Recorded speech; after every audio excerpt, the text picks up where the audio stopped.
नमस्कार। आज हम बात करेंगे कि ओम ही सत्य है, क्योंकि ओम कोई शब्द नहीं है और न ओम को बोला जाता है, न ओम को लिखा जाता है, न इसे बाहरी कानों से सुना जाता है, न इनका जाप तुम कर सकते हो, न इनकी व्याख्या तुम कर सकते हो, न इनका अकारण आनंद तुम बता सकते हो।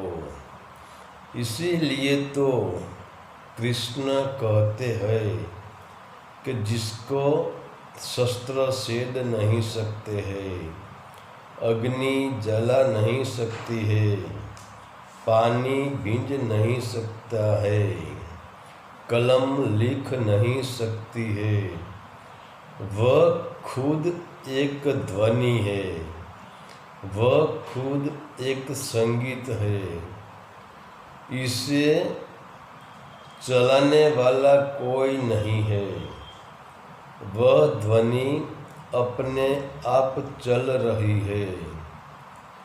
इसीलिए तो हम इनको ओम को अनहद नाद कहते हैं, अजपा जाप भी कहते हैं, क्योंकि यह पूरे अस्तित्व में जो हम ध्वनि पैदा करते हैं, जो हम संगीत पैदा करते हैं, इसके लिए हमें दो चीज़ों की ज़रूरत पड़ती है। जैसे हम ताली बजाते हैं तो दो हाथ की ज़रूरत पड़ती है। जैसे हम घंट बजाते हैं, शंख बजाते हैं, तो भी हाथ की ज़रूरत पड़ती है। और आकाश में जब बादल टकराते हैं तो पहले बिजली चमकती है, बिजली होती है, फिर ध्वनि पैदा होती है। तो यह पूरा अस्तित्व बिजली और ध्वनि से बना है। तुम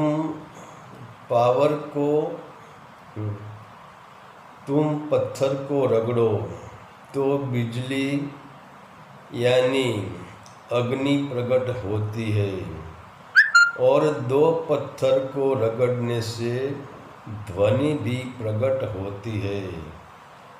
सर्दी की मौसम में जब ठंड लगती है तब तुम दो हाथ को रगड़ते हो तो दोनों हाथों में गर्मी उत्पन्न होती है, तो पूरे शरीर में गर्मी आ जाती है और ध्वनि भी उत्पन्न हो जाती है।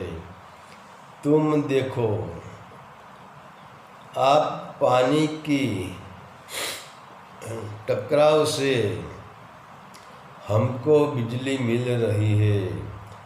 जब पानी चट्टान पे टकराता है तब इसमें से बिजली और ध्वनि उत्पन्न होती है। तो यह बाहर की ध्वनियों आहट से उत्पन्न होती है।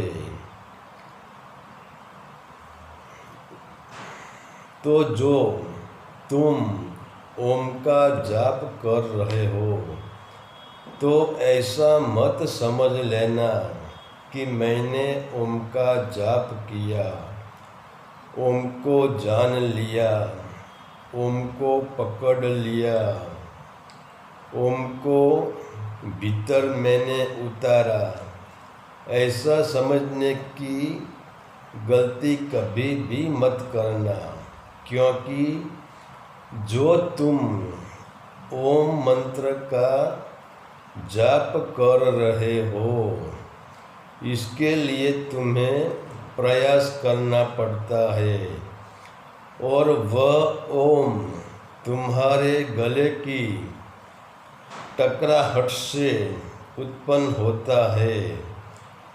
तो इसमें भी तुम्हें प्रयास करना है। और ओम सबका बाप है, तो तुम ओम के छोटे बच्चे होकर बाप को कैसे पैदा कर सकते हो?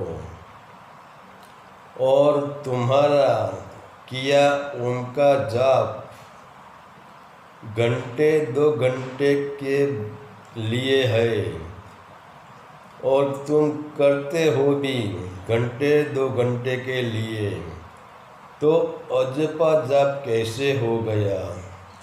मात्र एक बात पक्की है, जब तुम ओम का जाप करते हो तब तुम बाप को बुलावा देते हो, तब तुम बाप को याद करते हो, तब तुम तुम्हारे भीतर आने के लिए बाप के लिए तुम भीतर आने का रास्ता बनाते हो।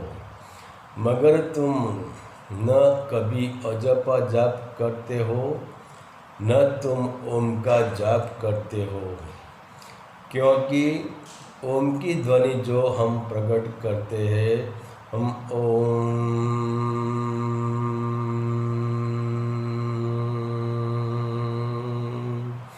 जो हम करते हैं वह हमारे गले की टकराहट से उत्पन्न होती है। तो ओम कोई व्यक्ति नहीं है, ओम महान शक्ति है, और ओम हमारा बाप है। तो इसको हम कैसे उत्पन्न कर सकते हैं? तो ओम अपने आप, हम ओम को भीतर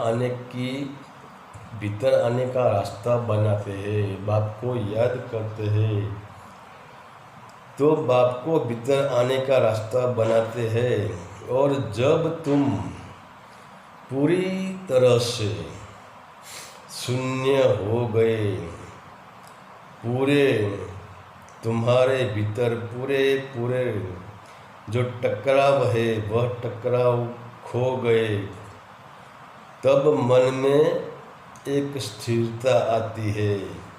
मन में सूक्ष्म से सूक्ष्म कंपन भी नहीं रहता है। जो मन में सूक्ष्म कंपन रहता है इसको भी हम टकराव कहते हैं। तो सूक्ष्म कंपन भी मन में न होना, मन स्थिर, चित्त स्थिर और शरीर की स्थिरता, ये तीनों एक हो जाती है, तब वह सूक्ष्म ध्वनि, सूक्ष्म अनहद नाद हमें सुनाई देता है। और इसको सुनने के लिए कोई प्रयास की ज़रूरत ही नहीं है, क्योंकि वह खुद अजपा जाप है। तो हम कहीं लोग दावा करते हैं कि मैं ओम का जाप करता हूँ, मैं ओम का जाप करता हूँ। तो जाप करना मतलब ये नहीं है तुमने ओम को जान लिया, तुमने ओम को समझ लिया। जाप करने का मतलब यही है तुमने ओम को न्योता दिया, हमारे घर विराजिए, हमारे हृदय में विराजिए, ये एक न्योता है। और जब तुम न्योता देंगे, प्रयत्न तो करना ही पड़ेगा, मगर प्रयत्न तुम जो प्रयत्न करते हो वह ओम की ध्वनि नहीं है, ओम की परछाई भी नहीं है। तो ओम अपने आप जब भीतर उतरता है, जब हमारे मस्तिष्क में इनका अनहद नाद कुछ भी प्रयोजन अकारण हमें सुनाई देता है दोनों कानों से, और इसमें हम पागल हो जाते हैं, वही है ओम, और वही ओम है सबका बाप। हरि ओम तत्सत। आदेश का प्रणाम।